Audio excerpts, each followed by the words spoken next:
It's a common misconception that drinking 8 glasses of water a day is enough for healthy hydration. But sweat consists of water and sodium, which means you need water plus electrolytes to stay properly hydrated. Thankfully, there are products like Element that have all your electrolyte needs covered. You can try Element Recharge Sample Pack by going to drinkelement.com/speak for only the cost of shipping. Welcome to Speak for Yourself. What you looking at out your over there, Marcellus Wiley? That's who you're looking at. It's good to see you, big dog. I know you contemplated not being here after your Clippers lost, man. Really? I saw the text messages. Damn, look at you, snitch. I would have missed a lot of games this postseason. 0-2 once again, but it's all good. Emmanuel Acho in the building. You already know where we're starting, so let's go. My Clippers took another L, a tough L last night. That one hurt. When DeAndre Ayton, Mr. Eaton, had a game-winning alley-oop dunk off an inbound pass with under a second left. Who does that? Paul George had 26 points, but he missed 2 free throws late. Skip past that. That could have given us a 3-point lead. The Clippers are now down 0-2 again for the 3rd straight series. Take a listen to Ty Lue and PG on the missed opportunity. I'm always confident at the free throw line. I've always been very successful in clutch moments at the free throw line. Tonight, I was just unsuccessful extending the lead. So I'm not going to put too much on that. Oh, he's all right. It's part of the game. You know, it happens. You know, it's not his fault. Without him, we wouldn't be in the game anyway. Say it again. Hacho, what's the biggest reason why my Clippers lost game 2? With great power, Sal, you know it comes, man. That great responsibility. The biggest reason the Clippers lost, playoff P, way off P, pandemic P, PG-7, because he wasn't PG-13. That was the biggest reason. Wow. Now, we praised Paul George the last 7 games because of what he's done the last 7 games. We? That means you too. No. You okay, I'm about to say, that's you and I. That was solo. But be real, Sal. What? Paul George, you're the best player on the team. If you are the best player on the team, you cannot play like the worst player on the team. Paul George, you are the best player on the team. How can you be the least efficient player on the team? Paul George, everybody on your squad, all of them cats played better than you offensively, at least when it comes down to offensive efficiency. What do I mean and why do I say that? It's very, very, very, very simple. Zubac, he went 6 for 6 from the free throw line. Reggie Jackson, he went 2 for 2 from the free throw line. Cousins, he went 2 for 2 from the free throw line. Rondo, 2 for 2 from the free throw line. But Paul George, you went 5 for 10? PG, you went 1 for 8 from 3 when Reggie Jackson went 3 for 7, when Pat Bev went 2 for 4, when Rondo went 2 for 4. You had the worst three-point percentage, the worst free throw percentage, and one of the worst field goal percentages, and you the best player. So no game comes down to one play. I'm not that ignorant. I'm not that naive. We all know no game one comes down to one play, but one play can change a game. No game comes down to 2 shots. But 2 shots can change a game. Paul George, you gave and you took away. You took away and then you gave. Just because you hit them 2 clutch buckets to take the lead I heard that. does not mean I can turn a blind eye to that one word free, which precedes throw, free throws. You can't miss 2 of them. Sal, Paul George was supposed to be that dude. He is supposed to be that dude. He's went to the free throw line in his playoff career 266 times to shoot a pair of free throws. He's only missed twice. 9 times prior to missing twice at the end of the game. So there was less than a 4% chance that playoff 3.7 if you really want to go there, brother, because I saw that stat. There was a 3.7% chance that he would miss both. Yeah. And when your team needed you most, the thing that was so unlikely to happen, you allowed to happen. First lap is Paul George's fault. Second lap, I'm going to talk what ain't nobody else talking. Okay.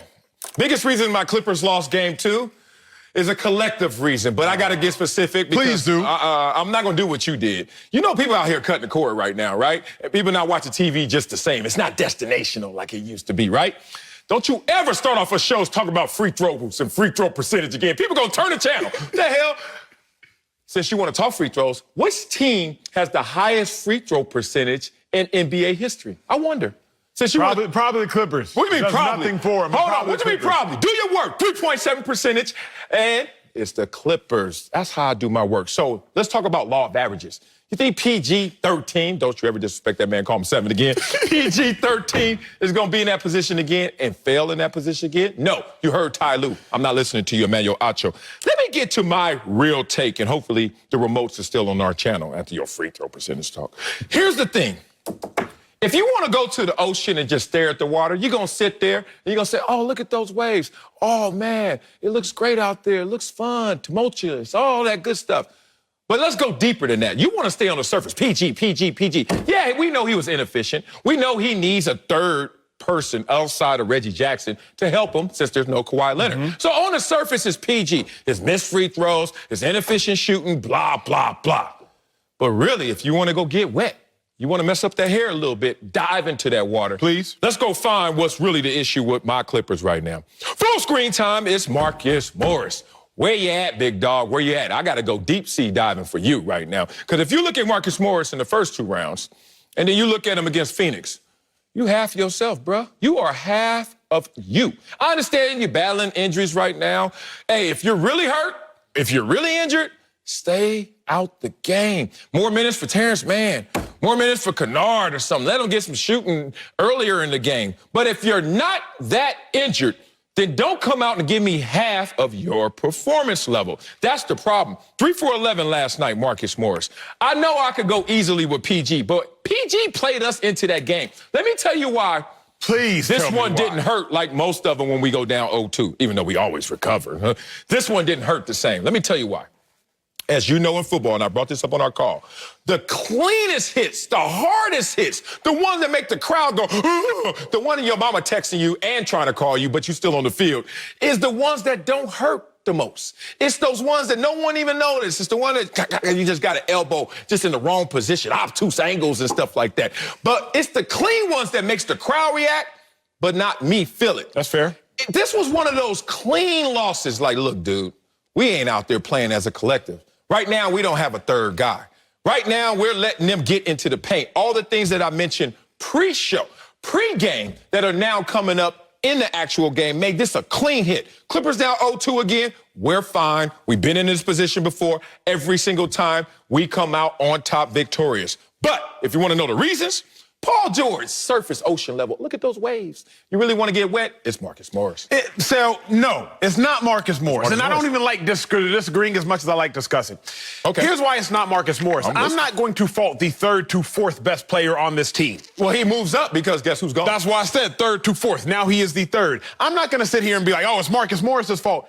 Paul George, you came on and said he could save the Clippers without Kawhi. He could do it by himself. Paul George can't go 1 for 8 from 3. That wasn't You're literal. the best player.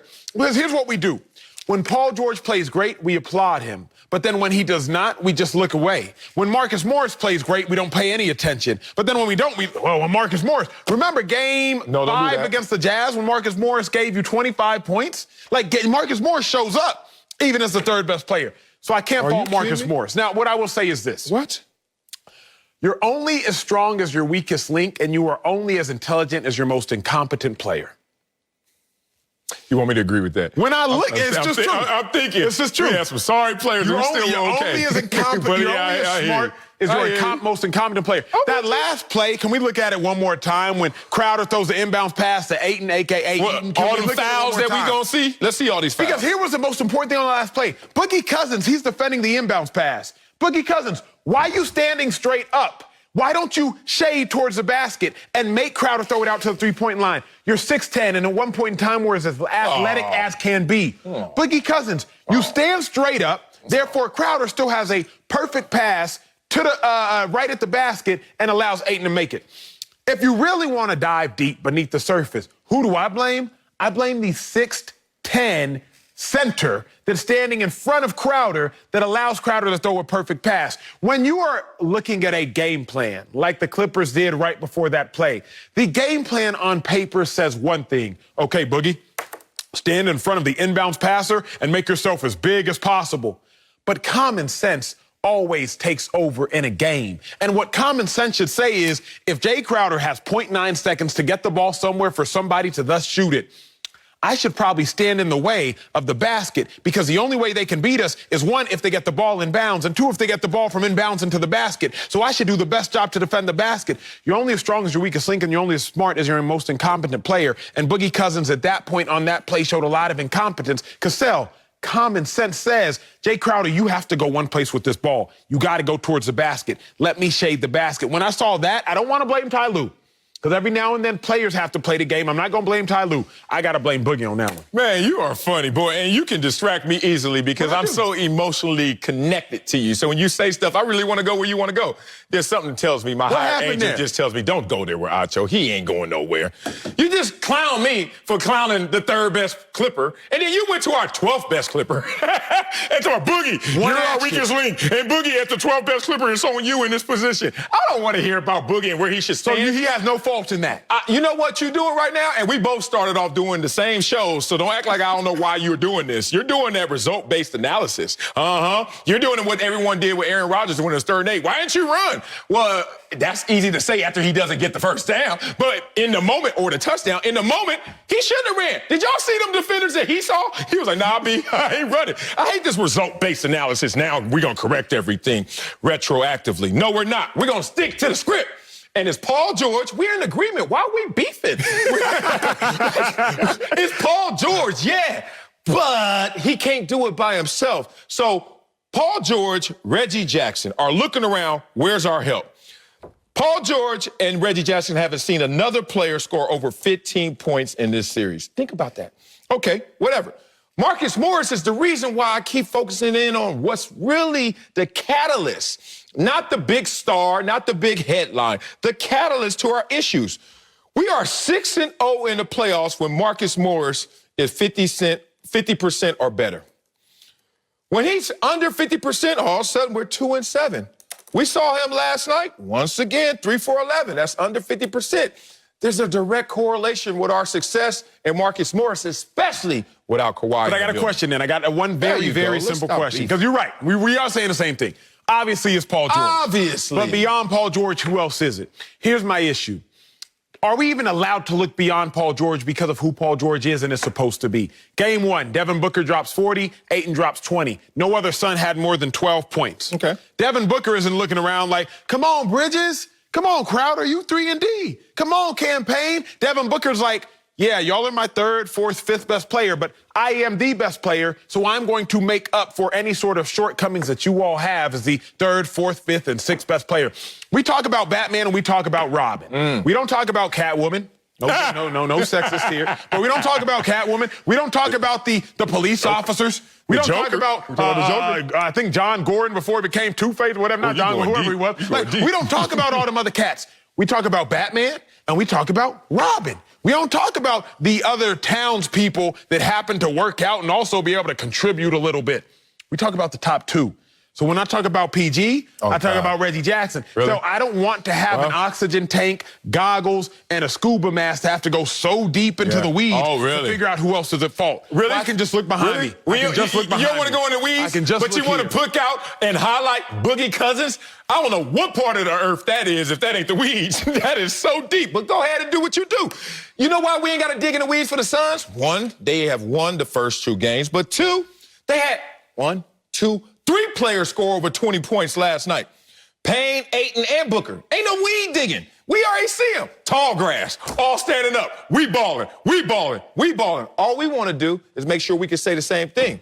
Look at you. You're over there cutting people grass. Coming up, Scottie Pippen is throwing shade at Kevin Durant. I mean, major shade. Good Lord. We'll tell you if he's right that KD has not passed LeBron. Next, speak for yourself. Getting recommendations from your friends for that perfect diet might be a big waste of time. The real answer is already within you, your genes. What are the best foods based on your DNA? What foods have the nutrients that you need?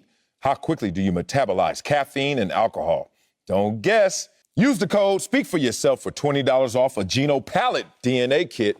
Find out how to eat for your genes. Saturday is a powerhouse showdown at Dodger Stadium as Kris Bryant leads the Cubs against Mookie Betts, the world champions. Plus, it's one of the greatest rivalries in sports as the Yankees take on the Red Sox. Goliath, Saturday, 7 Eastern, only on Fox. Check local listings for the game in your area. Kevin Durant, best player on the planet, had a playoff series to remember, but his Nets still lost in 7 games to the Bucks. KD got a lot of praise during the playoffs, but he also has a critic and 6-time NBA champ, Scottie Pippen. Pippen threw some shade at KD while comparing him to LeBron James. Take a listen. I see a lot of the talk now going on about, has he surpassed LeBron James? Surpassing LeBron James takes a little bit more than an individual's effort. Has KD gotten to that level yet? He went home. Acho.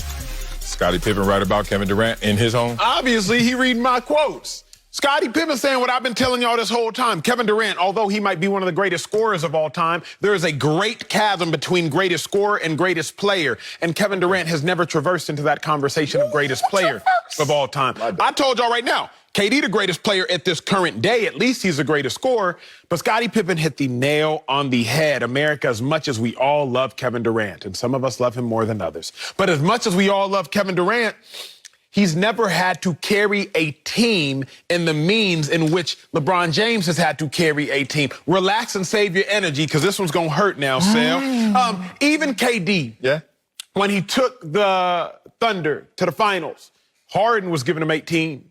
Russell Westbrook was giving him 18. But LeBron James, when he took whatever team you want to say that he took, whether it was 2018 when he took the Cavaliers to the finals, it was him and Kevin Love giving him 15 and nobody else giving him double digits. LeBron James, even when he has the best game of his playoff career, let's go 2012 against the Boston Celtics, he backdoors and wins Game 7. Kevin Durant, best game of his career, 2021, Game 5 against the Milwaukee Bucks. They lose Game 6. And then they lose Game 7 at home. Now, I'm not going to sit here and knock Kevin Durant, but what I am going to do is remind you all of what LeBron James has done and let you all draw the comparison. Okay. LeBron James, from 2011 to 2018, ran the East. 8 straight years. You was going to find LeBron James in the finals. You book your ticket. His is already booked. Kevin Durant, you go to the East with Kyrie, with Harden. Although Kyrie does get hurt, you go to the East with Kyrie and Harden, and you still don't show up. I say although, because LeBron James lost Kevin Love during the course of the playoffs. LeBron James has lost Chris Bosh during the course of...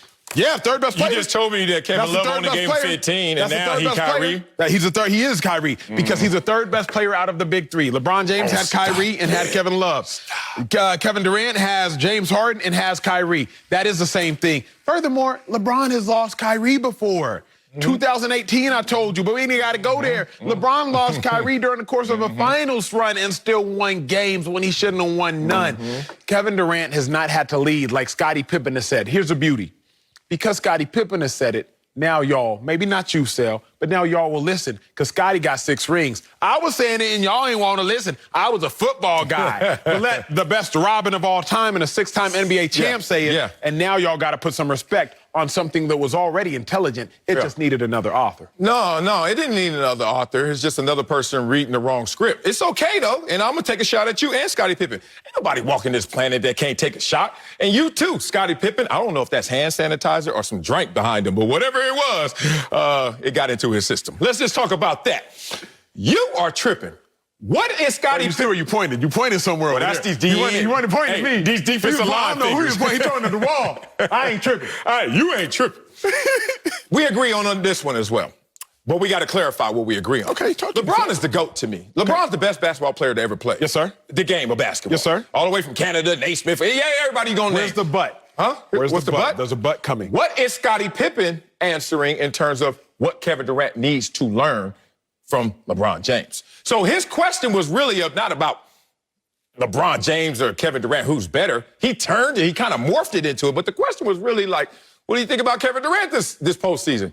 Didn't sound like he watched, because if a guy scores the most points in the Game 7 in NBA history, and you say, it looks like the same dude, hey, man, now, either that's haterade, or you just don't want to give the guy his proper appreciation for the bump. He did a little more this postseason. Come on, Scottie, you even got to admit that. He was out there playing with Steph Curry. He put Steph Curry in his proper place. You're the B-side, like you are, Scottie Pippen. Scottie Pippen was a B-side. Steph Curry was a B-side to when Kevin Durant was a Golden State Warrior. Kevin Durant carried that team. Now, you can say he had not much to carry. Say what you want. I respect that. But we're not talking about, is LeBron better than Kevin Durant? I say yes. But are we saying that Kevin Durant need to learn something from LeBron? Learn what? Think about it. This is a guy who's already won 2 Finals MVPs, 2 championships, scoring titles, and a league MVP. Learn what?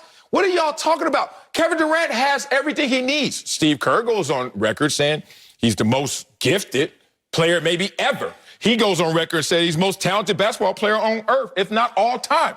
Whatever. You want another author? I'm not going down that lane. I'm not going down the lane that Kevin Durant's better than LeBron James. But please, since LeBron James is better than Kevin Durant right now as we speak, doesn't mean he got lessons to teach. Because if you want to talk about team building, only thing that Kevin Durant can learn from LeBron James, he should have learned, was to join a super team earlier. That's the only lesson taught.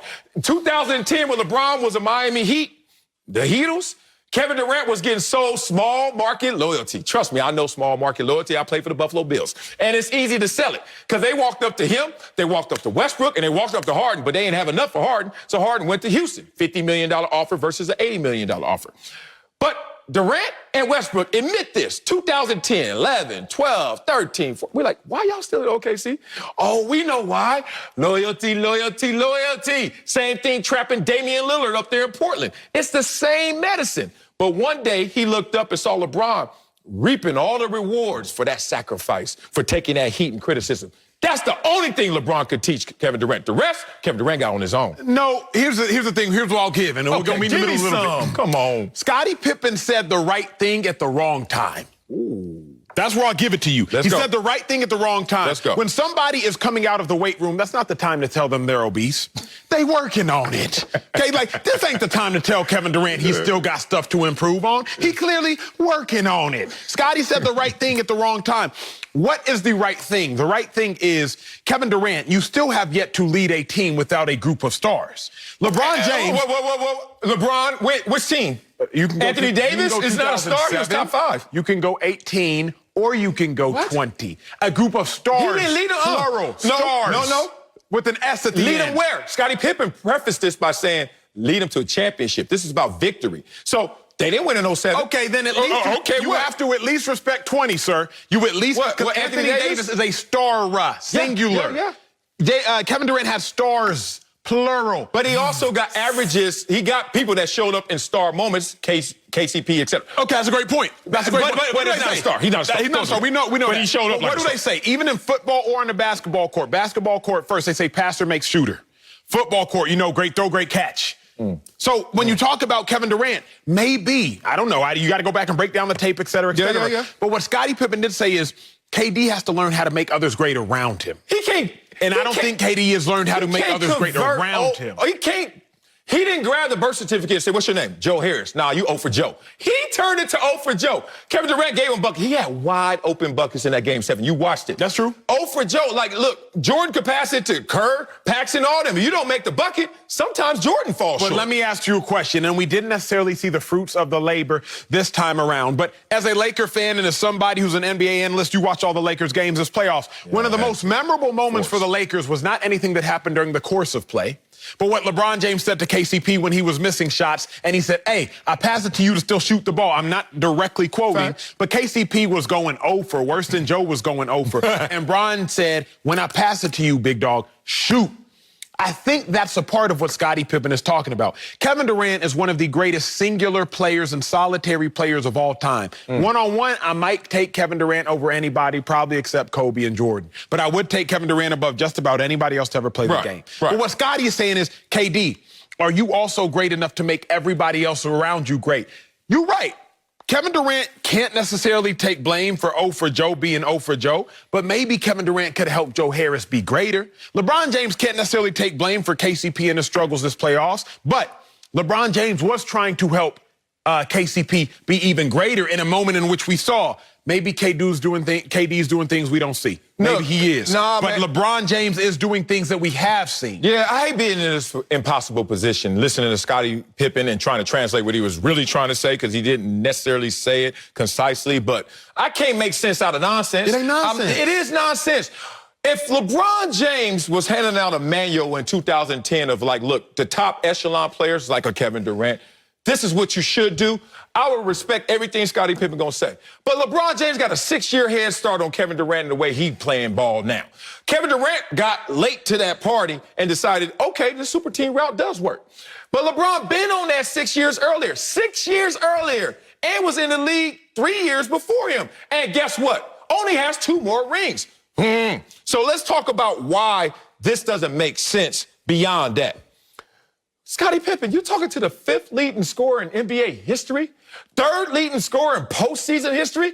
That dude needs to learn from LeBron James? What? Like, look who Kevin Durant is. 19 players in the league's history with 2 titles and an MVP. Whew. And you want to talk about good players, great players, insane players that can't even measure up to Kevin Durant in terms of accolade? Tell me if you think these guys any good. You always talk about Giannis. Is he good? Dirk, KG, Nash, Barkley, Iverson, Julius Erving, Malone, etc. Those are people that KD, if you want to talk about accolade alone, is looking down at. And you trying to tell me this dude needs to learn something from potentially only the GOAT? That makes no sense. Here's why. Come on, man. You said that LeBron James beat KD to the super team party by 6 years. By 6. It could very well be argued. Why do I say that? When did Russ join the Thunder? Oh, wait. We know KD joined the Thunder, I believe it was the year before. We know Harden joined the Thunder the year after. Harden don't count. They weren't fully blossomed. Should KD not have made him count? My point being this, Phil. Think about what LeBron adopted in when he went to the league in 2003. He had a worse team. Worst team. Yeah. 4 years later, he was already in the chip with what he adopted. KD played on a team with Russ and Harden. Now, yes, it was a baby Harden. They went to the championship. They went to the championship where they saw LeBron James. Same fate. My point is this, though. We can't act like KD hasn't lived among stars even before Golden State. Like, even before Golden State, KD did live among stars now. You are the preacher, Emmanuel Efficiency Acho. Yes, sir. You always talk about efficiency. You led off with Paul George being inefficient. You want to talk about Russell Westbrook? You want to talk about how Kevin Durant really feels about Russell Westbrook, why they relationship just got to... Look, you go your separate way. First of all, you better not leave me. But if you go your separate way, we ain't going to have beef. They had a little beef. You know why? Because they both were looking at each other side-eye. Me and my daughter, Araya, always do this. Say, Daddy, love you. Side-eye, let you know, hey, watch yourself. That's how they looked at each other. A little side-eye when they said peace out. That's why it wasn't a gentleman's agreement to depart. Russell Westbrook's inefficient as a basketball player, even though he's insanely great as a basketball player. Y'all asking Kevin Durant not only to carry water, but carry different buckets every single day. And that's what happens when you're inefficient. You're unreliable. You're undependable. This unreliable, undependable player is the first guy since Oscar Robertson to have, back-to-back seasons averaging a triple-double? This unreliable, undependable player is an NBA MVP. This unreliable player is clearly a dude, Russell Westbrook, that is. Yeah. So I'm simply saying, Steve Nash won too now. Steve Nash is the dude, though. Yeah. But can you carry? But I'm saying, he didn't have to. Okay. KD should be able to you should have been able to at least partner with Westbrook. Do you not think to win him one? What? Do you not think Bron could have done it? You don't think that Bron could have 6 more years of super teams? First of all, this year, if they stayed healthy, was 1, and he got 3, and then LeBron sitting at 4. But I'm not going to do the hypotheticals, but I'm going to do the hypotheticals. 6 years, let's go backwards 6 years of just super teaming. Or 6 years going forward. Kevin Durant ain't slowing down, bruh. He getting better. With one leg, Achilles. This is post-Achilles, Kevin Durant. Still going out there improving on numbers. 6 years of that. Do you think that he's not going to catch LeBron James in terms of titles? The reason I say absolutely not. He would have won this year. The reason I say absolutely not is because LeBron James gets more at-bats. And the only way you can win a home run is to get an at-bat. LeBron got an at-bat in 07 by himself. LeBron James got an at-bat in 18. Whoa. We just skipped year 1 Heatles. And year 4 Heatles. Because I'm talking what happened till you can win? You got dudes. No, because I'm saying LeBron James has shown us he's capable of getting at-bats even if he's playing by himself. KD can't even get an at-bat. KD, unless Kyrie and Harden were healthy, he couldn't even make it to the conference finals. LeBron James has at least made it to the NBA finals, even without superstars. They made it to the conference semis, only playing 8 games together, and then they would have went to the conference finals if they would have just stayed healthy. Or Kevin Durant toe wasn't an 18, it was a size 16. So what KD needs then is this. Either 2 other superstars to also stay healthy to go to a chip, or he needs other superstars, period. But KD can't go to a chip without other superstars, which LeBron James has shown us he can, which is why I don't think KD can catch him. Okay. Who's the greatest basketball player of all time? LeBron James? LeBron or Jordan, yes. LeBron or Jordan. Yes, sir. Who's the best basketball player of all time? KD. Coming up, that's the Eastern Conference Finals. I'm trying to tell y'all. Start tonight. We'll tell you if Giannis or Khris Middleton is more important to the Bucks. That's next. Don't speak for yourself. The Bucks host the Hawks tonight in Game 1 of the Eastern Conference Finals. Giannis, he's a face of the franchise and averaged nearly 32 points, 13 boards in his semi-victory over the Nets. But he had help from Khris Middleton, who averaged just over 24 points and hit the go-ahead jumper in overtime. Now, we got to bring in NBA analyst, friend of the show, Slick Rick Bucher for this one. But, Marcellus, who's more important to the Bucks? Is it Giannis or Khris Middleton? Look, it's so obvious that they need each other that it's kind of funny that we're going to actually pick. Like, one does not work without the other. I look at it like this. I'm going to make my argument for Middleton, but it really rolls like this. They're good because of Giannis, because he's the better of the two players. But good things happen to them because Khris Middleton is there in those clutch, pivotal moments. That's how it looks to me. Now, I hate to do this, because this is a ghetto mindset right now that I'm about to go into, which is, hey, I need some credit. You know, and the ghetto mindset is you have scarcity and you always want to sit there and say, what is yours? Now, if you understand what I'm talking about, you know the opposite of that. That means, hey, with true power, true affluence, true success, give a damn who gets the credit, as long as we get it done. I'm looking at this team that has fallen short, so they ain't as affluent as they should be. But Khris Middleton is sitting there looking at Giannis in plus minus. Looking at Giannis in three-point percentage, and this is a three-point shooting league. And in some categories close enough to Giannis to say, even though you're the Greek freak, you're the two-time MVP, you are our team at the core, I'm really the catalyst. I'm the one that makes this work. If you look at Khris Middleton in clutch moments, that's the one that's reliable. That's the one that's dependable. Giannis has now matured. Fully matured is the conversation we're going to see in this next round. But he's certainly matured to a point where he wants to take over in those moments, despite his free throw rolls, despite him not being as skilled in pivotal moments as Khris Middleton. So the way I look at it is just as simple. Khris Middleton is there when Giannis realizes he falls short in some major ways. And that's who Khris Middleton is, kind of the stopgap for this team. I would have co-signed that take previously, Sal, because it was a very buttoned-up take, and I applaud you for that. But now I've realized it's just way far off. Giannis is more important to the Bucks, and in all honesty, Giannis only defers to Khris Middleton because he thinks Khris Middleton has the ability. But the second Khris Middleton shows the ineptitude to do what Giannis trusted him to do, Giannis has now realized, oh, I can do bad all by myself. What do I mean? Let's go. I'm going to show y'all in a second, but I'm going to tell y'all first, because when I show y'all, y'all are going to have to know exactly what is coming. Overtime is tied. It's 109-109. Bruce Brown gets a bucket. It's Game 7, Bucks versus the Nets. Now it's 111-109. Middleton takes a shot. He misses. Middleton gets the ball. He turns it over. Jrue Holiday takes a shot. He misses. Jrue Holiday takes another shot. He misses. It's a minute 40 seconds left. The play-by-play guy, I believe it was Grant Hill doing color, he comes in and says Giannis has to do something. Giannis takes the ball after Harden's miss. He goes to the cup. He passes it in the paint. Giannis does not pass the ball again until he scores. He gets the ball again. Blake Griffin, foul, side out. He gets the ball again. Goes at KD. Off KD's leg. Giannis gets the ball again. It's out of bounds from under the rim, and now he gets his bucket. I bring this up for one very simple point. Marcellus previously would have been right, realizing that Giannis needs Khris Middleton. But Giannis realized, wait a second, Khris Middleton, you're not getting the job done in the most pivotal moments. Neither are you, Jrue Holiday. Y'all are both 0 for 4 thus far in the playoffs. There's a minute 12 left with my reputation and our season on the line.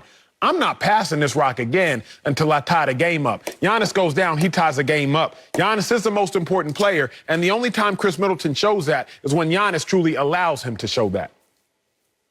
Damn, that was impressive. Acho bringing receipts, visible receipts on his point being made. The beauty of this argument, and Marcellus, I appreciated yours too, especially since I agree with you, is that this is a reiteration of the whole Kobe-Shaq argument. Who was more important when they were winning championships together? And to Cellus's point, they are both indispensable. Now, if you take a step back, if you take one step back, aside from what Acho utilized in one particular game, which I don't know that we can use that all the time, but it was very effective in this argument, is who's the most valuable player? Who's been the two-time most valuable player? Khris Middleton has never been in that conversation. So as far as value, it's Giannis Antetokounmpo. He gets you to the doorstep.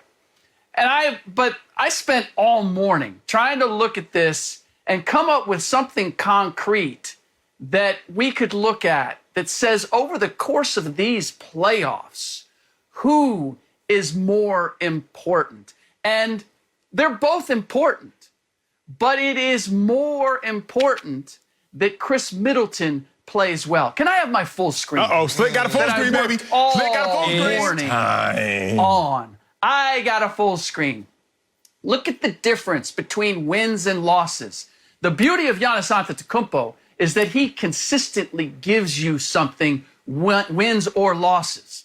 Not much of a variation. In fact, when it comes to three-point shooting, he actually shoots better in losses than he does in wins. That's a little bit strange, but okay. The difference maker for the Milwaukee Bucks is whether Khris Middleton shoots well and whether he scores efficiently. That is the deciding factor between wins and losses. So if you're asking me in that context, who is more important? It is more important that Middleton give you his best game, because when he doesn't, they lose. And regardless of whether Giannis plays well or he doesn't play well, that's not the determining factor in the wins and losses. So overall, I can say Giannis is the more valuable player. It makes the bigger contribution. But if we're talking about wins and losses, who's more important? Khris Middleton playing well, as the full screen demonstrated, is more important to the Bucks getting to where they want to go. I love this, because we throwing real good punches right now. No knockout blows, but real good statistical evidence, video evidence. Let's go to personal evidence. I need to see Marcellus, because he will feel this, and this one will hurt him the most. Slick, enter us on the track and field, infield, please. To your mark. Infield. Now, what we know, and we infield because I got the best view, so we still on the track. Now, what we know about track is this. Slick, in the 4x4 relays or any relays, typically there's one team that they know they have three legs that are so strong that just get it to the anchor leg with the lead, and the anchor leg will do the rest of the work. Khris Middleton is the anchor leg. Now, the problem I have with this anchor leg, Slick, Rick, Marcellus, is this. The anchor leg gets all the pictures, because they cross the finish line. The anchor leg, they cross the rope first. They cross the tape first. The anchor leg gets all the reward, although they didn't do the majority of the work. The majority of the work was done by everyone that preceded that last individual. Without Giannis running the first three legs of said figurative race, Khris Middleton will never have a chance to cross the finish line first, to hit those game-ending shots, to hit those shots that say, oh, Khris Middleton is more important. It's Giannis who's doing all the work. It's just Middleton who gets to cross the finish line and smile for the pictures and get interviewed first as if he did it, when in reality, without Giannis, they're not in the race, or in this instance, they're not in the game in the first place. Interesting. Only thing I would add into that is, what year is this in track and field where they running across the tape? Like, damn, this ain't Jesse Owens. They still got tape, bro. What the hell? The big meets. What big meet? Hey, mommy, I got first place. Like, stop that. They don't do that no more. They got an AccuTrack. Let's talk about this. I noticed that in his video, he didn't have the Giannis sitting there under the basket, scared to shoot a free throw, so fumbled the ball out of bounds and they lose in that game. I just didn't see that right there.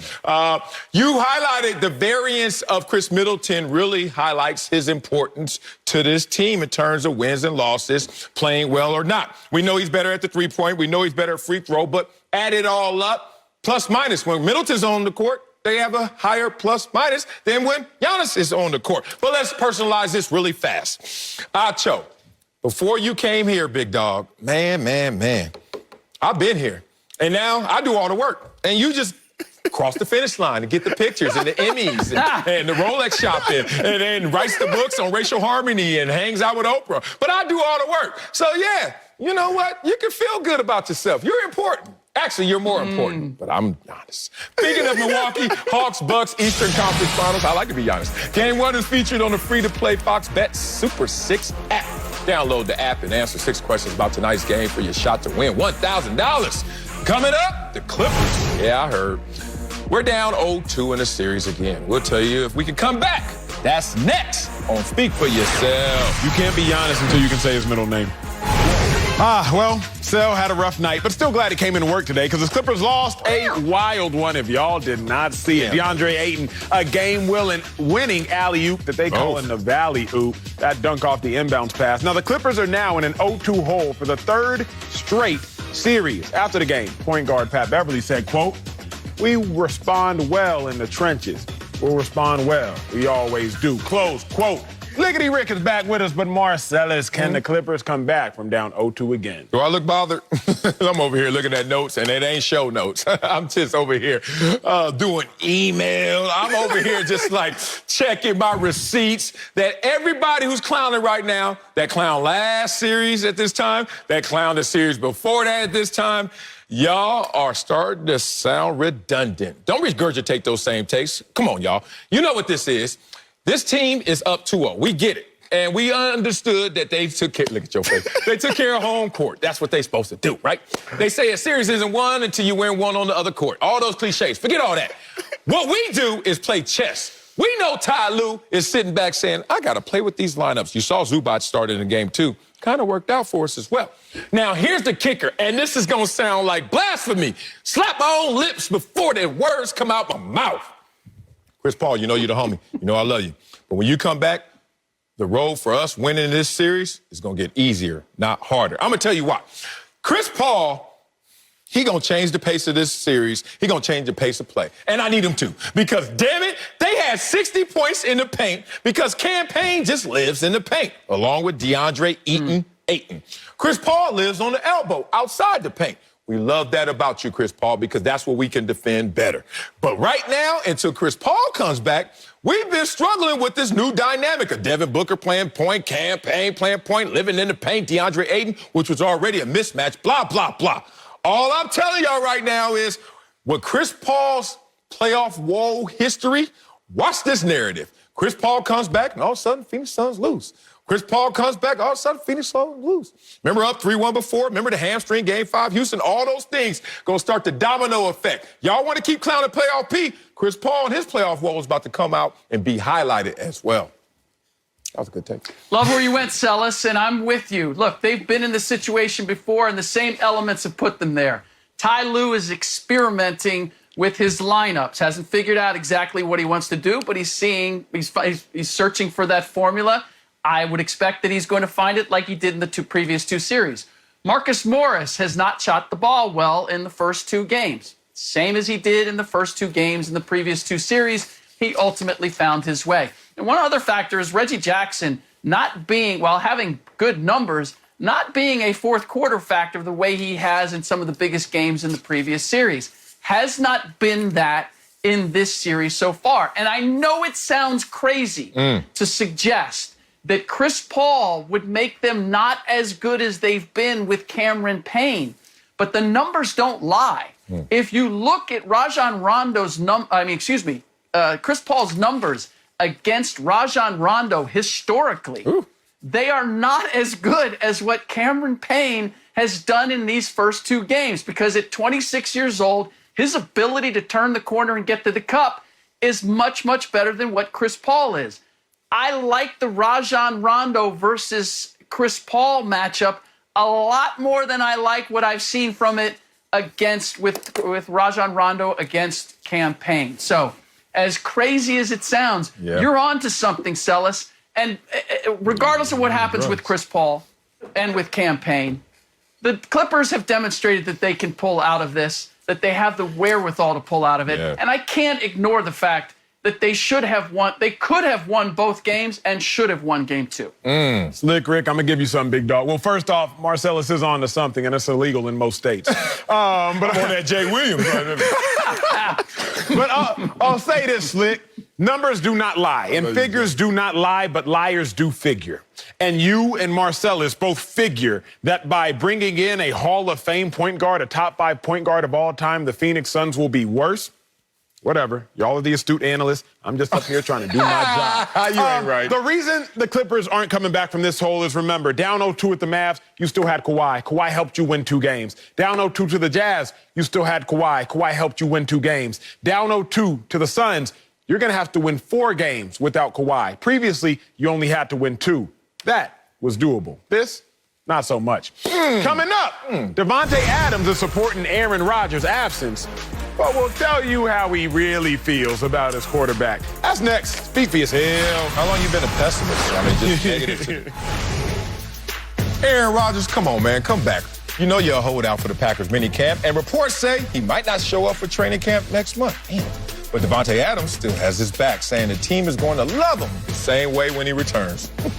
And, quote, praying that he comes back. But if not, I'll be there, and I'll be working. So, Acho, how does Davante Adams really feel about Aaron Rodgers? He feels more about his wallet, y'all. Think about this. Davante Adams was the #1 receiver in football last year based on most statistical analytics and rankings or just the eyeball test.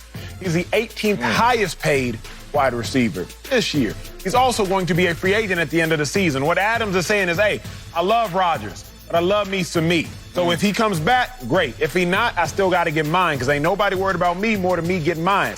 That's how we really feel. Say it again, man. He care about his money. He care about his wallet, his PayPal. I care about my pay before the pal. You know what I'm saying? You ain't stupid. That's why they put that word first. You just come up with that? You know me. Yes, I did. Look, I hate when people say there's no negative talk, but also we got full support. Last time I checked, you haven't heard everybody quietly how they really feel. The only thing in this world when you know what people really feel like is when a vote. Private, protected vote. Other than that, since people ain't saying nothing, don't mean they ain't thinking something. That's it for us. Fox Bet Live is next.